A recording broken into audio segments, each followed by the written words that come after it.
ഇത് സംബന്ധിച്ച് ഈ വിഷയത്തെ സംബന്ധിച്ച് വളരെ ഗൗരവമായ സമീപനം സ്വീകരിക്കണം. ബലാത്സംഗം ഉൾപ്പെടെയുള്ള കുറ്റവാളികളെ വധശിക്ഷയ്ക്ക് വിധേയമാക്കണം എന്നാണ് ബി.ജെ.പിയുടെ നിലപാട്. കർക്കശമായ സമീപനം സ്വീകരിക്കാതെ ഈ വിഷയങ്ങളിൽ നിന്ന് ഈ തരത്തിലുള്ള അധമ പ്രവൃത്തികൾ ചെയ്യുന്ന ആളുകൾ പുറകോട്ട് പോകാനുള്ള സാഹചര്യമില്ല. അതുകൊണ്ട് കർക്കശമായ നിലപാടുകൾ. തീർച്ചയായും ഞാൻ തിരിച്ചു വരാം താങ്കളിലേക്ക്. ശ്രീ കാളീശ്വരം രാജ്, കർക്കശമായ നിലപാടുകൾ സ്വീകരിച്ചാൽ ഇത്തരം സംഭവങ്ങൾ കുറയുമോ എന്നത് ഒരു ചോദ്യമാണ്. ഒപ്പം ഈ ഡൽഹി സംഭവത്തിന് ശേഷം രാജ്യത്തുണ്ടായിരിക്കുന്ന രോഷപ്രകടനങ്ങൾ, അതേ തുടർന്നുണ്ടായിട്ടുള്ള വലിയ തോതിലുള്ള ചർച്ചകൾ, അതേ തുടർന്ന് നീതിന്യായ വ്യവസ്ഥയിൽ അടക്കമുണ്ടായിട്ടുള്ള അതിസൂക്ഷ്മമായിട്ടുള്ള മാറ്റങ്ങൾ, ഇത് രാജ്യത്തിൻ്റെ ഈ കാര്യങ്ങളിലെ മുന്നോട്ട് പോക്ക് സംബന്ധിച്ച് ശുഭകരമായ സൂചനകളാണ് നൽകിയിരുന്നതെങ്കിൽ ബിദായൂർ സംഭവത്തിലടക്കം പോലീസ് പോലുള്ള നീതിന്യായ വ്യവസ്ഥയുടെയും ഭരണകൂട സംവിധാനത്തിൻ്റെയും നടത്തിപ്പുകാരും ഭാഗഭാക്കുകളുമായിട്ടുള്ള ആളുകളുടെ ഭാഗത്തു നിന്ന് പോലും ഉണ്ടായിരിക്കുന്നത് അങ്ങേയറ്റം വലിയ വീഴ്ചയാണ്. എന്തുകൊണ്ടാണ് അങ്ങനെ സംഭവിക്കുന്നത്? ഈ പോലീസ് സംവിധാനത്തെ പോലും ഉണ്ടായിരിക്കുന്ന ചലനങ്ങളെ ബോധ്യപ്പെടുത്താൻ പറ്റാത്ത വിധം ശിഥിലമായിട്ടുള്ള കഴിവുകെട്ടൊരു സംവിധാനമാണോ നമുക്കുള്ളത്? ഈ മേൽത്തട്ടിൽ നീതിന്യായ വ്യവസ്ഥയിൽ മാത്രം കാര്യങ്ങൾ മെച്ചപ്പെടുത്തിയാൽ ഇതുകൊണ്ട് യാതൊരു പ്രയോജനവും ഉണ്ടാവുകയില്ല. അതോടൊപ്പം ഇപ്പറയുന്ന വധശിക്ഷയടക്കമുള്ള കാര്യങ്ങൾ നടപ്പാക്കുകയും അത് സംബന്ധിച്ചുള്ള വാർത്തകൾ എത്ര തവണ മാധ്യമങ്ങളിൽ പ്രത്യക്ഷപ്പെട്ടാലും ഇത്തരം സംഭവങ്ങൾ പൂർണ്ണമായി ഇല്ലാതാകാൻ പോകുന്നില്ല എന്നൊരു തോന്നലല്ലേ ഉണ്ടാവുക? അത് ശരിയാണ്. കാരണം ഇവിടെ ശിക്ഷ കൂട്ടുക എന്നത് വഴി, ശിക്ഷ കൂട്ടിക്കൊണ്ട് കുറ്റകൃത്യങ്ങൾ കുറക്കാം എന്നത് ഒരു ലളിത യുക്തിയാണ്. അത് പലപ്പോഴും ശരിയായിരിക്കണമെന്നില്ല. ഉള്ള നിയമങ്ങൾ ശരിയായ വിധത്തിൽ നടപ്പിലാക്കുക, സംവിധാനങ്ങളെ ശക്തിപ്പെടുത്തുക, ഇതൊക്കെ നിയമമേഖലയിൽ, നീതിന്യായ മേഖലയിൽ ഉണ്ടാകേണ്ടുന്ന കാര്യങ്ങളാണ്. ശിക്ഷിക്കപ്പെടാതെ പോകുന്ന ഓരോ കുറ്റകൃത്യവും സമൂഹത്തിന്റെ മേലെയുള്ള ശിക്ഷയാണ് എന്ന് ടോം ബൗഡൻ നിരീക്ഷിച്ചിട്ടുണ്ട്. ഇത് ഒരു പൊതു തത്വമാണ്, പ്രാപഞ്ചികമായ ഒരു പൊതു തത്വമാണ്, ഒരു അന്താരാഷ്ട്ര തത്വമാണ്. ശ്രദ്ധിക്കേണ്ടുന്ന കാര്യം അതല്ല. എനിക്ക് തോന്നുന്നു യു.പിയുടെ പ്രത്യേക സന്ദർഭത്തിൽ, ഉത്തർപ്രദേശിന്റെ സവിശേഷമായ സാഹചര്യത്തിൽ നാം ഇതിനെ കാണണം.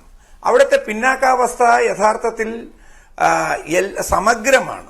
അവിടുത്തെ പിന്നാക്കാവസ്ഥ എന്ന് പറയുന്നത് വിദ്യാഭ്യാസ മേഖലയിൽ, സാമൂഹിക മേഖലയിൽ, സാമ്പത്തിക മേഖലയിലൊക്കെ തന്നെ കൊടികുത്തി വാഴുകയാണ്. പലപ്പോഴും സാധാരണ മനുഷ്യർ അവരുടെ മനുഷ്യരുടെ രീതിയിലല്ല അവിടെ ജീവിക്കുന്നത്.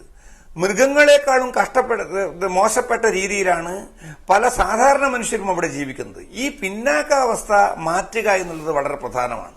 ആ രീതിയിലുള്ളൊരു രാഷ്ട്രീയം കൈയാളുവാൻ എനിക്ക് തോന്നുന്നില്ല യു.പിയിലെ ദളിത് രാഷ്ട്രീയത്തിന് പോലും കഴിഞ്ഞിട്ടുണ്ട് എന്ന്.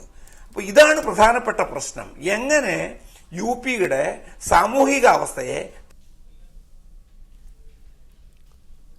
തിരിച്ചു വരാം താങ്കളിലേക്ക്. ചെറിയ സാങ്കേതിക ബുദ്ധിമുട്ട് അനുഭവപ്പെടുന്നുണ്ട്. ശ്രീമതി ആനി രാജ, ഈ ഉത്തർപ്രദേശിലെയൊക്കെ സവിശേഷമായ രാഷ്ട്രീയ സന്ദർഭങ്ങളിൽ നിന്ന് തന്നെ ഉദിച്ചു വന്നിരിക്കുന്ന രാഷ്ട്രീയ പ്രസ്ഥാനങ്ങളാണ് അവിടെ ഭരണകൂടത്തിൻ്റെ തലപ്പത്തിരിക്കുന്നത്. സൂക്ഷ്മമായിട്ടുള്ള ന്യൂനപക്ഷ സംഭവങ്ങളടക്കമുള്ള ദളിത് പ്രശ്നങ്ങളടക്കമുള്ളവ കൃത്യമായി അറിയാൻ പറ്റുന്ന രാഷ്ട്രീയ പാർട്ടികളാണ്. പക്ഷേ ഈ സ്ത്രീ പ്രശ്നങ്ങളിൽ അവർക്ക് പോലും ഉള്ളത് പിന്തിരിപ്പൻ നിലപാടുകളാണ് എന്നതാകുമല്ലോ സ്വാഭാവികമായും ഇത്തരത്തിലുള്ള കാര്യങ്ങൾ ആവർത്തിക്കുന്നതിന് പിന്നിൽ. ഏത് തരത്തിലുള്ള രാഷ്ട്രീയത്തിനാണ് രാജ്യത്തെല്ലായിടത്തും സ്ത്രീകളോടുള്ള നിലപാടിൽ മാറ്റം വരുത്താനാവുക എന്നതിന് എന്തുത്തരമാണ് കിട്ടുക? സനീഷ്, അവിടെ താങ്കൾ സൂചിപ്പിച്ചത് ശരിയാണ്. ഉത്തർപ്രദേശിലെ കാര്യങ്ങളൊക്കെ അറിയുന്ന കക്ഷികൾ തന്നെയാണ് അവിടെ ഉയർന്നു വന്ന് അവിടെ ഭരണം കൈയാളിക്കൊണ്ടിരുന്നതും ഇരിക്കുന്നതുമൊക്കെ. എന്നാൽ അവരൊന്നും ഒരു സ്ത്രീപക്ഷ രാഷ്ട്രീയ സീരിയസ് ആയി ഗൗരവത്തോടെ കാണുന്ന പാർട്ടികളല്ല. ഇപ്പോൾ SP-യുടെ മാനിഫെസ്റ്റോ, ഈ കഴിഞ്ഞ തെരഞ്ഞെടുപ്പിലെ മാനിഫെസ്റ്റോ എടുത്ത് പരിശോധിച്ചാൽ അതിൽ സ്ത്രീകളുടെ ഉന്നമനത്തിനായി, സ്ത്രീകളുടെ സർവ്വവിധമായ ഒരു എംപവർമെന്റിന് വേണ്ടി എന്നുള്ള രീതിയിൽ യാതൊന്നുമില്ലാത്ത ഒരേ ഒരു മാനിഫെസ്റ്റോ ഒരുപക്ഷെ ഈ കഴിഞ്ഞ ലോക്സഭാ തെരഞ്ഞെടുപ്പ് സമയത്ത് ഉണ്ടായിട്ടുള്ളത് അല്ലെങ്കിൽ ഇറക്കിയിരിക്കുന്നത് SP-യുടേത് മാത്രമാണ്. അപ്പോൾ ആവശ്യമായിട്ടുള്ള എന്താണ് എന്ന് ചോദിച്ചാൽ, സ്ത്രീകളെ ഒരു രണ്ടാം കിട പൗരയായി കാണാതെ തുല്യ പൗര എന്ന രീതിയിൽ സ്ത്രീയെ കൂടി മാനിക്കുന്ന ഒരു രാഷ്ട്രീയ മനോഭാവം, അതിനാവശ്യമായിട്ടുള്ള ഒരു സാമൂഹിക പ്രതിബദ്ധതയുള്ള ഒരു രാഷ്ട്രീയ മനോഭാവം, അത്തരമൊരു മനോഭാവം വരാത്തിടത്തോളം കാലം തീർച്ചയായും ഇത്തരത്തിലുള്ള സംഭവങ്ങൾ ആവർത്തിച്ചുകൊണ്ടേയിരിക്കും. ഞാൻ ശ്രീ രാധാകൃഷ്ണൻ പറഞ്ഞ ഒരു കാര്യത്തോട് ഒരു വിഷയം സൂചിപ്പിക്കാൻ ആഗ്രഹിക്കുകയാണ്. അദ്ദേഹം പറഞ്ഞു BJP ഒരു എല്ലാ കാലത്തും സ്ത്രീകൾക്ക് അനുകൂലമായ സ്ത്രീപക്ഷ രാഷ്ട്രീയം നിലപാടെടുത്തിട്ടുള്ള പാർട്ടിയാണ് എന്ന് പറഞ്ഞു. അദ്ദേഹത്തെ വളരെ വിനയപൂർവ്വം ഓർമ്മിപ്പിക്കുകയാണ്. മുത്താലിക് എന്ന് പറയുന്ന വ്യക്തിയെ BJP-യിലേക്ക്, അതായത് തെരഞ്ഞെടുപ്പിന് തൊട്ടു മുൻപ് BJP-യിലേക്ക് കൊണ്ടുവന്ന് അവിടെ 10 വോട്ട് നേടാൻ സാധിക്കുമെന്നുള്ള ഒരു ശ്രമം നടത്തിയ, തീർച്ചയായും അദ്ദേഹത്തെ അതിനുശേഷം ഒഴിവാക്കി എന്നുള്ളതിനെ ഞാൻ അംഗീകരിക്കുന്നു. എന്നാൽ തുടക്കത്തിൽ അദ്ദേഹത്തെ പാർട്ടിയിലേക്ക് സ്വീകരിക്കുന്നതിന് സന്നദ്ധമായ പാർട്ടിയാണ് BJP എന്നുള്ള കാര്യം അദ്ദേഹം വിസ്മരിച്ചുകൂടാ എന്നൊരു വളരെ വിനയത്തോടെ അദ്ദേഹത്തെ കൂടെ ഒന്ന് ഓർമ്മിപ്പിക്കുക മാത്രമാണ് ചെയ്യുന്നത്. ഇവിടെ ഞാൻ വീണ്ടും പറയാൻ ആഗ്രഹിക്കുന്നത്, ഈ സ്ത്രീ എന്ന് പറയുന്ന ഒരു കമ്മോഡിറ്റി അല്ല, അതൊരു ഉപഭോഗ വസ്തുവല്ല. ആ സ്ത്രീ എന്ന് പറയുന്ന വ്യക്തി ഈ രാജ്യത്തിലെ പുരുഷനോടൊപ്പം തുല്യമായ അവകാശാധികാരങ്ങളുള്ള സിറ്റിസൺ ആണ് ഈ രാജ്യത്തേതെന്ന് അംഗീകരിക്കാത്തിടത്തോളം കാലം ഈ കാര്യം എല്ലാ രാഷ്ട്രീയ പാർട്ടികളിലും അവരുടെ മുഖ്യ അജണ്ടയായി. ഞാൻ ഒരു കാര്യം സൂചിപ്പിക്കാൻ ആഗ്രഹിക്കും, ഈ രാജ്യത്ത് ഒരു രാഷ്ട്രീയ പാർട്ടികളും ഇന്നുവരെ സ്ത്രീകൾക്കെതിരായിട്ടുള്ള അതിക്രമം എന്നുള്ളത് ഒരു മുഖ്യ അജണ്ടയായി അവരുടെ അജണ്ടയിൽ കൊണ്ടുവന്നിട്ടില്ല. അതുകൂടി നമ്മൾ മനസ്സിലാക്കേണ്ട. അപ്പൊ രാഷ്ട്രീയ പാർട്ടികൾ ഒന്നടങ്കം, ഞാൻ ഒരു രാഷ്ട്രീയ പാർട്ടിയും വേർതിരിച്ചല്ല പറയുന്നത്, എല്ലാ രാഷ്ട്രീയ പാർട്ടികൾക്കും ഈ സ്ത്രീകളോടുള്ള സമീപനം എന്താണ്? അവർ ഈ രാജ്യത്തിന്റെ ജനസംഖ്യയുടെ 50% വരുന്നത് സ്ത്രീകളാണ്. അത് വളരെ പ്രസക്തമായ കാര്യമാണ്. ശ്രീ എൻ രാധാകൃഷ്ണൻ, നമുക്ക് ഈ ചർച്ചയുടെ അവസാന ഭാഗത്തേക്ക് പോയാൽ, ശ്രീ എൻ രാധാകൃഷ്ണൻ, പെൺകുട്ടികളുടെ രാജ്യത്തെ സ്ത്രീ വിരുദ്ധ നിലപാടിൽ പ്രത്യേകിച്ച് മാറ്റമൊന്നുമില്ലാത്ത മറ്റെല്ലാ പാർട്ടികളെയും പോലെ വീട്ടിന് പുറത്തിറങ്ങരുത് പെൺകുട്ടികൾ എന്ന നിലപാട് സ്വീകരിക്കുന്ന അതിപിന്തിരപ്പന്മാർക്ക് ഇടമുള്ള മറ്റെല്ലാ രാഷ്ട്രീയ പാർട്ടികളെയും പോലെ ഒരു പാർട്ടി തന്നെയാണ് BJP-യും. അതുകൊണ്ട് രാജ്യത്തുണ്ടാകുന്ന സംഭവ വികാസങ്ങളിൽ അഖിലേഷ് യാദവിൻ്റെയും മുലായം സിംഗ് യാദവിൻ്റെയും പാർട്ടി ഏത് വിധത്തിൽ പ്രതികളാണോ അതിൻ്റെ 1% BJP-യും ഇത്തരം കാര്യങ്ങളിൽ പ്രതികളാണ് എന്ന് പൊതുവായി പറയാം. എന്താകും പ്രതികരണം?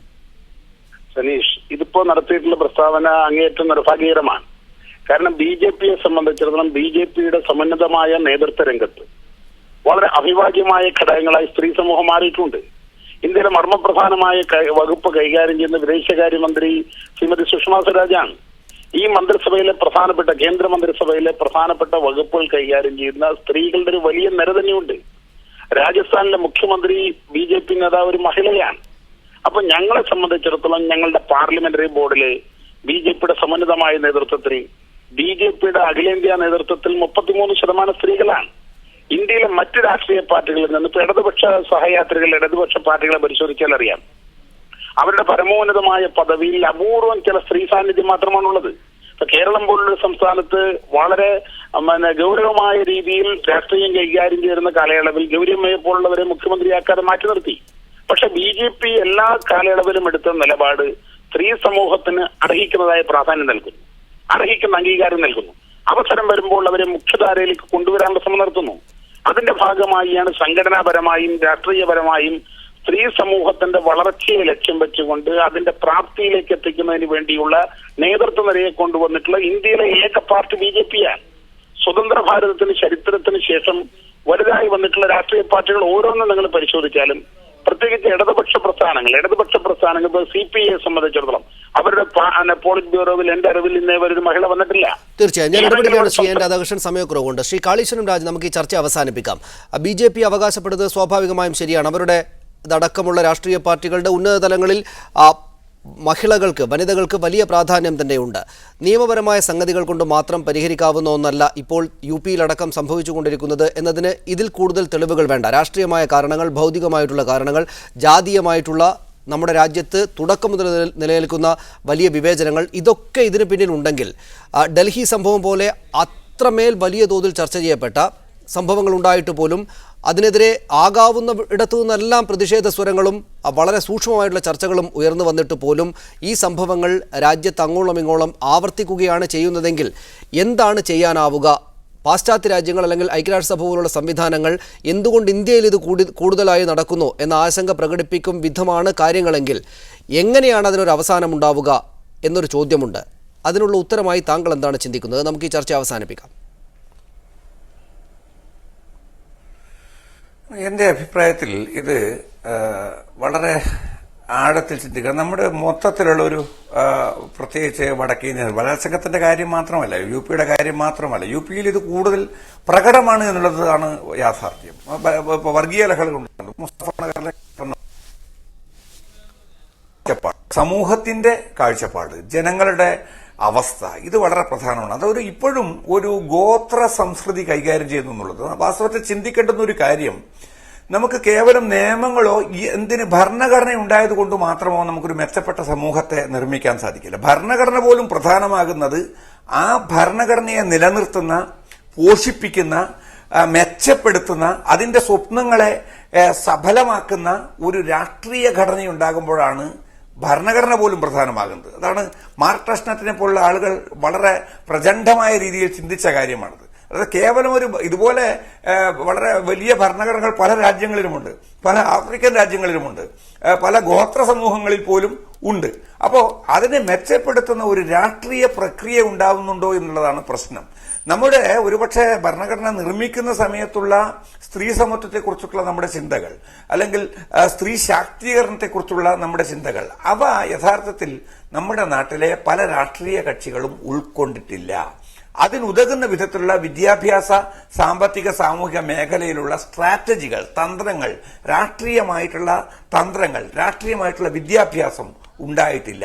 അപ്പോ സ്വാഭാവികമായിട്ടും ഈ പ്രശ്നത്തെ മാറ്റണമെങ്കിൽ പക്ഷേ കേവലം നിയമ ഭേദഗതികൾ കൊണ്ട് സാധിക്കുകയില്ല, കേവലമായ പ്രചരണങ്ങൾ കൊണ്ടോ ഇല്ലെങ്കിൽ മറ്റു രീതിയിലുള്ള വായ്ത്താരികൾ കൊണ്ട് സാധിക്കുകയില്ല. അടിസ്ഥാനപരമായ മാറ്റങ്ങൾ വിദ്യാഭ്യാസ മേഖലയിലടക്കം അടിസ്ഥാനപരമായിട്ടുള്ള മാറ്റങ്ങൾ, വിഭവങ്ങളുടെ മേലുള്ള സാധാരണക്കാരുടെ നിയന്ത്രണം വർദ്ധിപ്പിക്കണം, അവരുടെ സർവ്വതോന്മുഖമായിട്ടുള്ള പരിവർത്തനം ഉണ്ടാകണം. ആ രീതിയിൽ കാര്യങ്ങളെ ചിന്തിച്ചാൽ മാത്രമേ, രാഷ്ട്രീയത്തിലൊരു രാസമാറ്റം സംഭവിച്ചാൽ മാത്രമേ ഒരുപക്ഷെ ഈ രീതിയിലുള്ള സ്ത്രീ പുരുഷ ബന്ധങ്ങളിലും കുറ്റകൃത്യങ്ങളോടുള്ള സമൂഹത്തിന്റെ സമീപനത്തിലും ഗവൺമെന്റിന്റെ സമീപനത്തിലും മനുഷ്യരുടെ സമീപനത്തിലും മാറ്റങ്ങൾ ഉണ്ടാകൂ. അതൊരു പക്ഷേ ഒരു സ്വപ്നമായിരിക്കാം. പക്ഷെ ആ സ്വപ്നം യു പി പശ്ചാത്തലത്തിൽ വളരെ പ്രധാനമാണ്, വളരെ ആവശ്യവുമാണ്. തീർച്ചയായും വളരെ നന്ദി അഡ്വക്കേറ്റ് കാളീശ്വരം രാജ്, ശ്രീമതി ആനി രാജ, ശ്രീ എൻ രാധാകൃഷ്ണൻ ഈ ചർച്ചയിൽ പങ്കെടുത്തതിന്. ചർച്ച ശുഭകരമായി അവസാനിപ്പിക്കുക എന്നത് ഈ സംഗതികൾ ഒരു കാലത്തും നടക്കുന്നതല്ല എന്ന് തന്നെ വേണം മനസ്സിലാക്കാൻ. വളരെ നന്ദി അതിഥികൾക്ക് ചർച്ചയിൽ പങ്കെടുത്തതിന്. സ്പെഷ്യൽ എഡിഷൻ പൂർണ്ണമാകുന്നു. നമസ്കാരം.